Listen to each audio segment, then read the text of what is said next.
Halo, Assalamualaikum warahmatullahi wabarakatuh.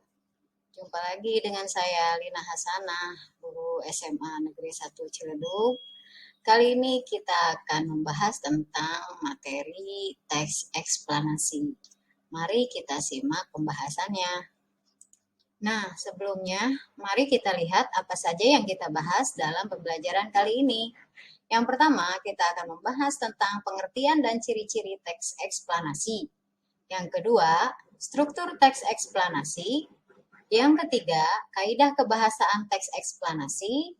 Dan yang keempat, kita akan melihat contoh teks eksplanasi. Nah, anak-anak, mari kita bahas materi yang pertama, yaitu pengertian dari teks eksplanasi. Apa sih yang dimaksud dengan teks eksplanasi?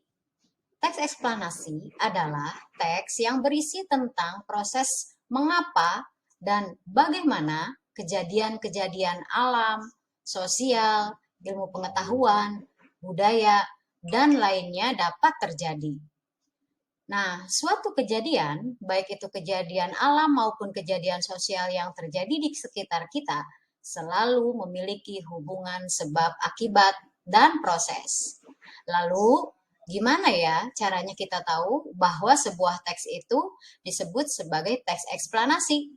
Yuk kita kenali ciri-ciri dan struktur teks eksplanasi.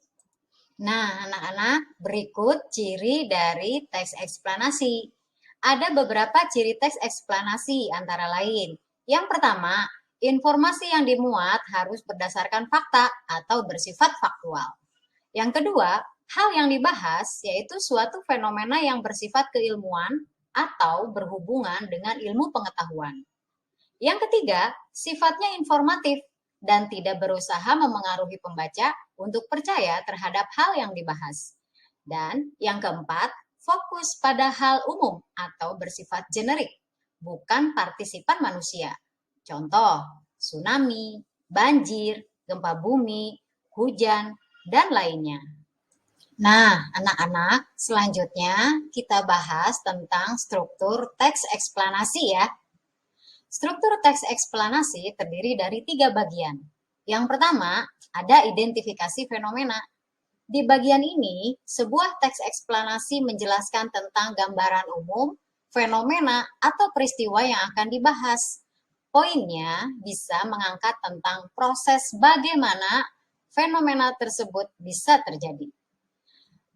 Yang kedua adalah rangkaian kejadian.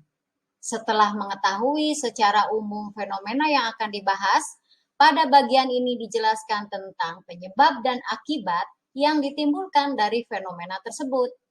Kamu bisa melakukan deskripsi dalam beberapa paragraf terkait sebab dan akibatnya. Bagian ini disebut juga dengan deretan penjelas. Yang ketiga, interpretasi. Interpretasi dalam eksplanasi dapat dikatakan sebagai ulasan atau penarikan kesimpulan. Kamu bisa memberikan tanggapan atau pernyataan terkait fenomena yang diangkat dalam teks tersebut. Selanjutnya, mari kita bahas kaidah kebahasaan dari teks eksplanasi. Adapun dalam menyusun sebuah teks eksplanasi, perlu memperhatikan kaidah kebahasaan sebagai berikut. Yang pertama, menggunakan konjungsi atau kalimat kausalitas.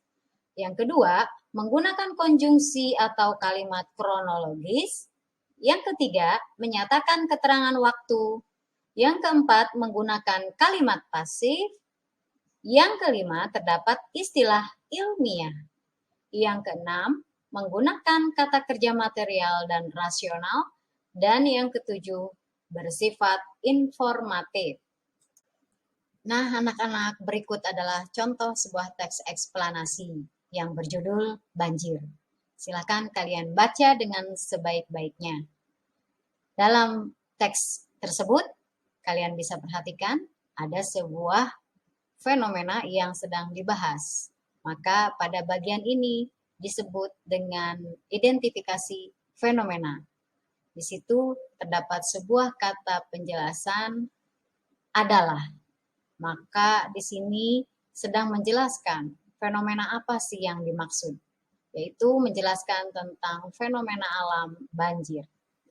Selanjutnya inilah paragraf kedua dari teks banjir tersebut yang di dalamnya menjelaskan proses kejadian dari banjir itu, apa yang menyebabkan dan bagaimana akibatnya.